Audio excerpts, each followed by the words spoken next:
దేవునికి స్తోత్రములు. అందరికీ ఆర్సీ న్యూస్ 5 నుండి వందనాలు. మీ ముందుకు వచ్చినటువంటి మీ విశ్వాసి ఆరెంపుల హరిబాబు. ప్రధానంగా చూస్తే ఆంధ్రప్రదేశ్ రాష్ట్రంలోని విజయవాడ నగరంలో గల గాస్పెల్ చర్చిలో సేవకుల సదస్సు జరిగింది.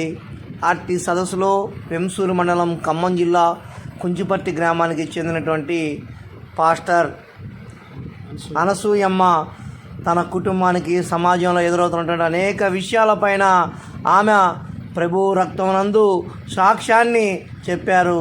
అట్టి సాక్ష్యాన్ని మనం ఆర్సీ న్యూస్ 5లో వీక్షిద్దాము. సబ్స్క్రైబ్ చేయండి, లైక్ చేయండి, కామెంట్. దేవుని స్తోత్రములు. దైవ నాయకులు ఈశ్వరమయ్య గారు, మరి సాకులకు నా హృదయపూర్వక వందనాలు తెలుపుతున్నాను.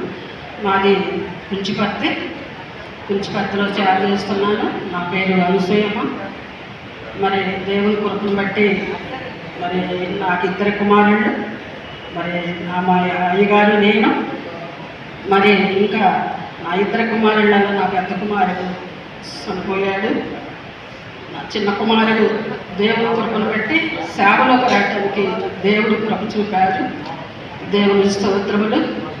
మరి ఇంకా సంగమం, ఇంకా అనేకులు, మరి నేను ఎంతో హిందువుల మధ్య సేవ చేస్తున్నాము.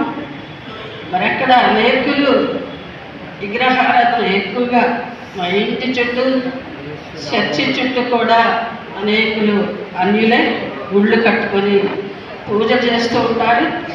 వారి మధ్య మేము సేవ చేస్తున్నాము. దేవుని స్తోత్రము.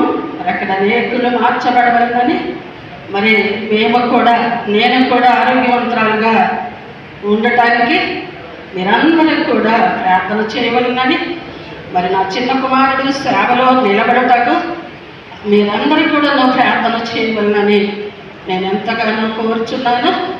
మరి మేము 2 భార్యాభర్తలు క్షేమంగా ఉండటకు, నా పిల్లలు, నా మనవరాలు, మనవడు, వారిని కూడా క్షేమంగా ఉంచుటకు దేవుడు కృప చూపుచున్నాడు. ఇంతవరకు మమ్మల్ని అందరినీ కూడా సేవలో నడుపుచు దేవుడు కృప వలన మమ్మల్ని ఎంతగానో దేవుని కృపతోనే మేము ఎదుగుచు సేవ అయినను ఏదైనా దేవుని కృపే మమ్మల్ని ఎదిగింప చేస్తున్నారు. దేవుని స్తోత్రములు చెల్లిస్తూ